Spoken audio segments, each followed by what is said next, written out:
আমি বিদেশ থাকা অবস্থা আমার বউরে আরেক জায়গায় বিয়ে দিয়ে দিছি। এপ্রিল মাসে বিদেশ যাই, যাওয়ার সময় প্রেগনেন্ট ছিল 4 মাসের।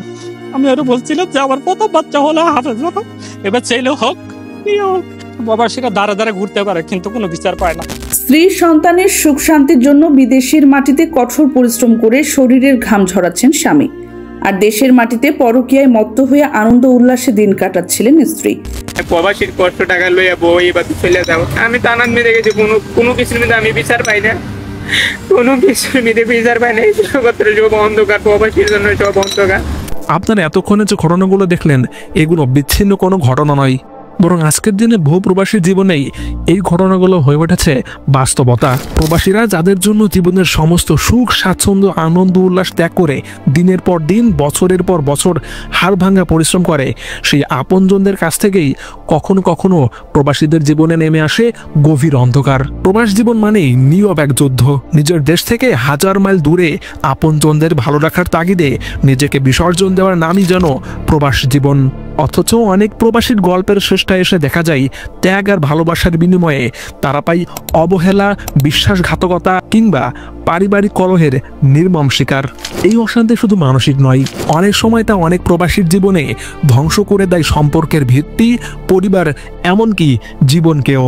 এই ভিডিওতে আমি সেসব প্রবাসীদের জীবনের কথাগুলো তুলে ধরার চেষ্টা করব যাদের রয়েছে বুক ফাটা কষ্ট, কিন্তু শোনার মতো কেউ নেই। ভিডিও শুরুতে আমি আপনাদেরকে একটি ঘটনা মনে করিয়ে দেই। 2024 সালে জুলাই গণঅভ্যুত্থানে দেশের পিশাচ সরকারকে তাড়ানোর জন্য যখন দেশের প্রত্যেকটি মানুষ চেষ্টা করে যাচ্ছে এবং অনেক মানুষ যেখানে জীবন দিচ্ছে, ঠিক সে সময় এই গণঅভ্যুত্থানে বড় ধরনের ভূমিকা রাখছিল দেশের রেমিটেন্স যোদ্ধারা, অর্থাৎ প্রবাসীরা। এর পরবর্তীতে যখন স্বৈরাচার সরকার দেশ ছেড়ে পালিয়ে যায়, ঠিক সে সময়ই প্রবাসীরা রেকর্ড পরিমাণ রেমিটেন্স পাঠিয়ে দেশের রিজার্ভকে শক্তিশালী করে তোলে। 2024 সালে প্রবাসীদের পাঠানো রেমিটেন্সের পরিমাণ ছিল প্রায় 27 বিলিয়ন ইউএস ডলার। আর তা না হলে খানিকটা শ্রীলঙ্কার মতো আমাদের দেশের রিজার্ভও দেউলিয়া হয়ে যেত। বাংলাদেশের অর্থনীতিকে সচল রাখতে প্রবাসীদের রেমিটেন্স কতটা গুরুত্বপূর্ণ তা হয়তো আপনাদের বুঝতে আর বাকি নেই। কিন্তু প্রশ্ন হচ্ছে, অর্থনীতিতে সর্বোচ্চ ভূমিকা রাখা সত্ত্বেও প্রবাসীরা রাষ্ট্রের কাছ থেকে কি পেয়েছে? জুলাই গণ অভ্যুত্থানের পরে তো ডক্টর মোহাম্মদ ইউনূস অন্তর্বর্তীকালীন সরকার হিসেবে দেশকে পরিচালনা করছে। তবে আমরা প্রথমে জুলাই গণ অভ্যুত্থানের পূর্ববর্তী সময়ে প্রবাসীরা রাষ্ট্রের কাছ থেকে কি পেয়েছিল তার একটি নমুনা দেখে আসব। সাধারণ লাগেজ শুধু নয়, বিশেষ ট্যাগ লাগানো কার্টুন, ব্যাগ, এমনকি ট্রলিগুলো এভাবে ছুঁড়ে মারছেন বিমান কর্মীরা। ট্রলি আজকে নিয়ে যাচ্ছেন, একটা ফ্লাইটে যেতে পারবেন, পরে দেখবেন একটা পা নাই অথবা হ্যান্ডেল ছিঁড়ে গেছে। এগুলো কষ্টের জিনিস না, এগুলো তো এমনি আসে না। তো একজন প্রবাসী বছরের পর বছর হাড় ভাঙা পরিশ্রম করার পরে যখন ছুটিতে দেশে আসতো, তখন তার স্বজন বা প্রিয়জনদের জিনিসপত্রের জন্য এভাবেই কান্না করা লাগতো। এয়ারপোর্টে আগে এইভাবেই প্রবাসীদেরকে বরণ করা হতো। যেহেতু জুলাই অভ্যুত্থানের আগের চিত্র আপনাদেরকে দেখালাম, পরের চিত্র আপনাদের দেখানোর প্রয়োজন।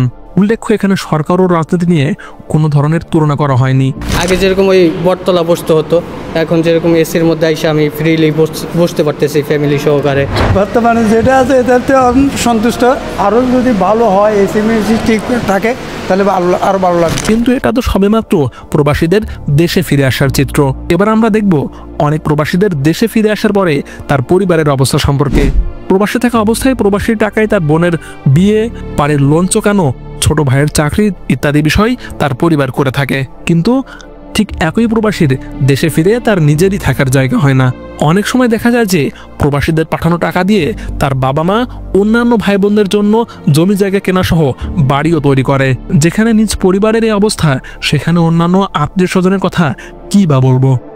প্রবাসীরা কি করছে বা তার শরীর কেমন আছে, এগুলা না শুনে অনেক আত্মীয় স্বজন ফোন দিয়ে শুধু বলবে এটা নিয়ে আই, ওটা নিয়ে আই ইত্যাদি। এজন্যই বলা হয় সত্যাগতভাবে একমাত্র আল্লাহ সুবহানাহু ওয়া তাআলাই আমাদের আপন।